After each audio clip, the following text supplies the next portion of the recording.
প্রিয় দর্শক, আজকের প্রথম বড় ব্রেকিং। ইরানের আর্দাবিল শহরে বিশাল বিস্ফোরণ, কালো ধোঁয়ায় ছেয়ে গেছে আকাশ। কেউ বলছে দুর্ঘটনা, কেউ বলছে মোসাদ, আবার ভারতের মিডিয়া তো সরাসরি আমেরিকার নামই নিয়ে নিয়েছে। আসল ঘটনাটা তাহলে কি? দ্বিতীয় খবর, পারস্য উপসাগরে যুদ্ধের চূড়ান্ত সাজ রব। একদিকে আমেরিকার দানবীয় এয়ারক্রাফট ক্যারিয়ার আব্রাহাম লিঙ্কন, আর অন্যদিকে ইরানের রেভলিউশনারি গার্ডের 40টি সুসাইড মিসাইল বোট। কে কাকে ভয়ে দেখাচ্ছে? দর্শক, শুরুতেই আসি ইরানের উত্তর পশ্চিমাঞ্চলের শহর আর্দাবিলের ঘটনায়। আজ সকালে সেখান থেকে যে ফুটেজগুলো এসেছে তার রীতিমতো আতঙ্কের।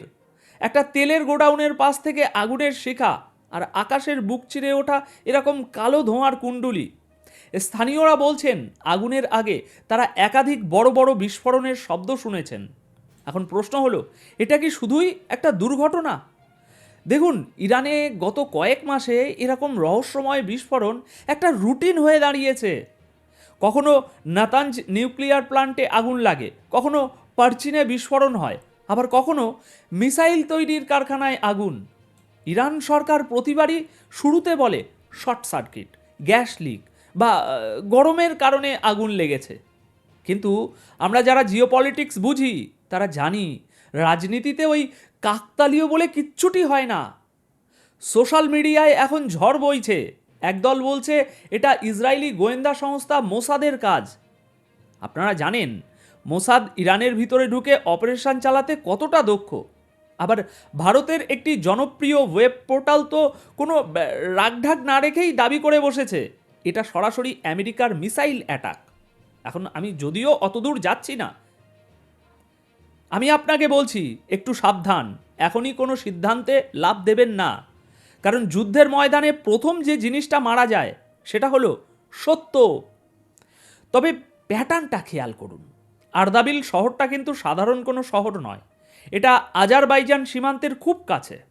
আর আজারবাইজানের সাথে ইসরায়েলের সম্পর্ক কেমন তার নাই বললাম, আমরা সবাই জানি। হতে পারে কি এই বর্ডার ব্যবহার করে কোনো ড্রোন হামলা চালানো হয়েছে, নাকি ইরানের ভেতরেই লুকিয়ে থাকা কোনো স্লিপার সেল এই স্যাবোটেজ ঘটিয়েছে। লোকাল সোর্স বলছে বিস্ফোরণের পর এলাকাটি সেনাবাহিনী ঘিরে ফেলেছে। ধোঁয়ার কুণ্ডলি বহু ঘন্টা ধরে দেখা গেছে। যদি এটা সাধারণ শর্ট সার্কিট হতো তবে এত গোপনীয়তা কেন? কেন সাথে সাথে নিছক দুর্ঘটনা বলে ধামাচাপা দেওয়ার একটা চেষ্টা?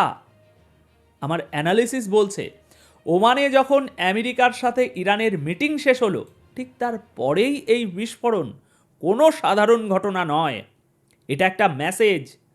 হতে পারে টেবিলে বসে থাকা ইরানি কূটনৈতিকদের উপর চাপ সৃষ্টি করার জন্য এই বিস্ফোরণ ঘটানো হয়েছে।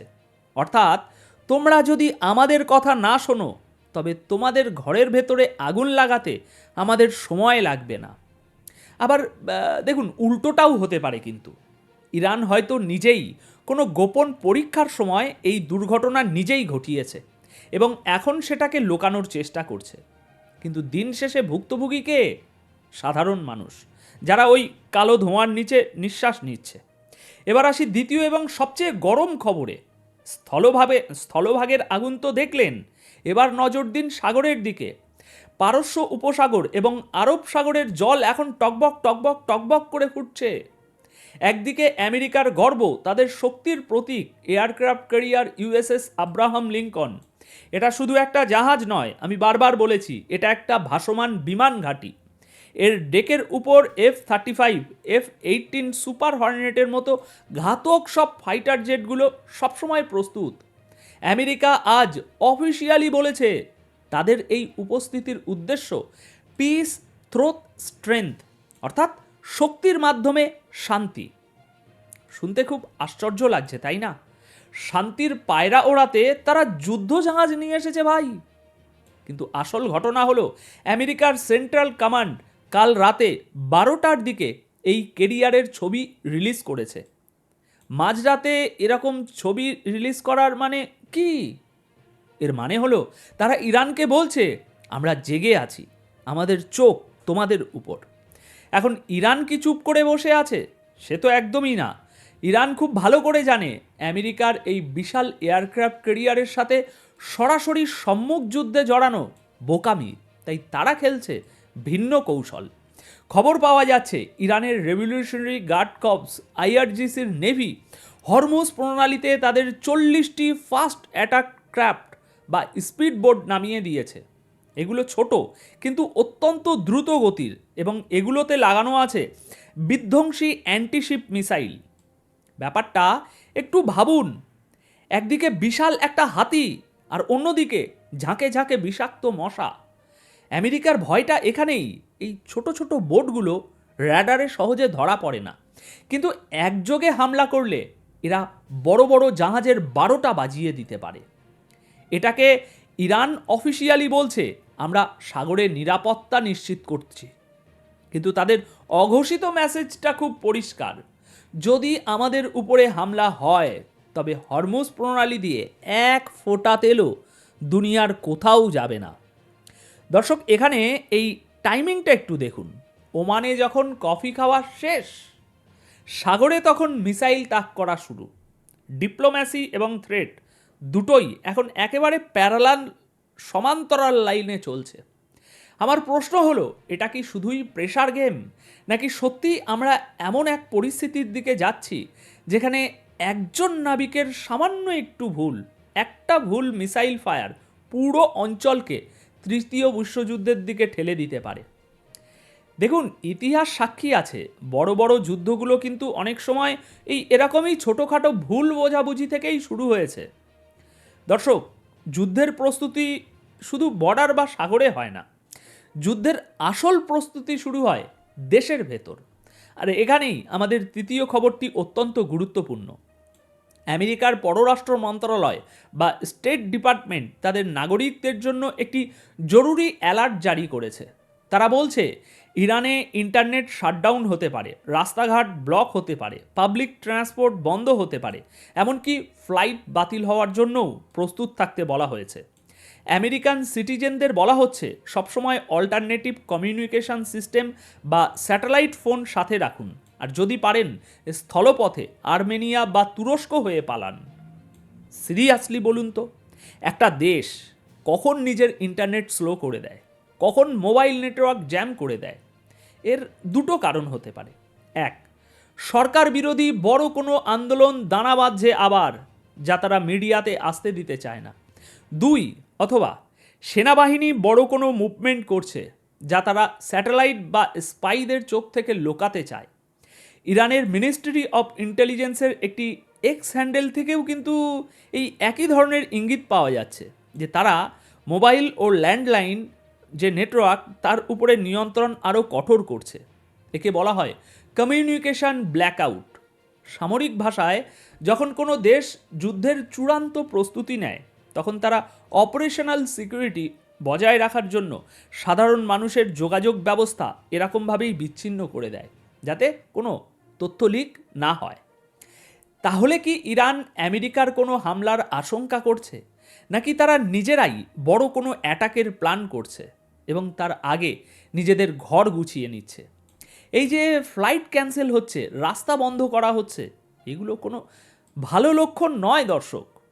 মনে রাখবেন, যখন ধোঁয়া দেখা যায় তখন আগুন তো কোথাও না কোথাও অবশ্যই থাকে, তাই না? আপনি কি বলেন? আর এই ডিজিটাল যুগে ইন্টারনেট বন্ধ করা মানেই হলো রাষ্ট্র চাইছে না বিশ্ব জানুক ভিতরে কি হচ্ছে। এটা ভয়ের, এটা আতঙ্কের দর্শক। এবার আসি আজকের সবচেয়ে ক্রিটিক্যাল পয়েন্টে। ওমানে যে বৈঠকটা হলো তার ফলাফল কি? দেখুন, সমস্যার মূলে সেই একটাই শব্দ, ইউরেনিয়াম। রয়টার্সের রিপোর্ট অনুযায়ী ইরান টেবিল চাপড়ে বলে দিয়েছে আমাদের মাটিতে ইউরেনিয়াম এনরিচমেন্ট বা সমৃদ্ধকরণ বন্ধ করার কোনো দাবি আমরা মানব না। এটা আমাদের সার্বভৌমত্ব, এই রেড লাইন ক্রস করা যাবে না। ইরানের অবস্থান অনেকটা এমন যে তোমরা চাইলে কথা বলতে পারো, কিন্তু আমাদের হাত থেকে পরমাণু শক্তি কেড়ে নেওয়ার স্বপ্ন ওটা দিনের বেলাতেও দেখো না। তবে মজার ব্যাপার হলো ইরান কিন্তু দরজা পুরোপুরি বন্ধ করেনি।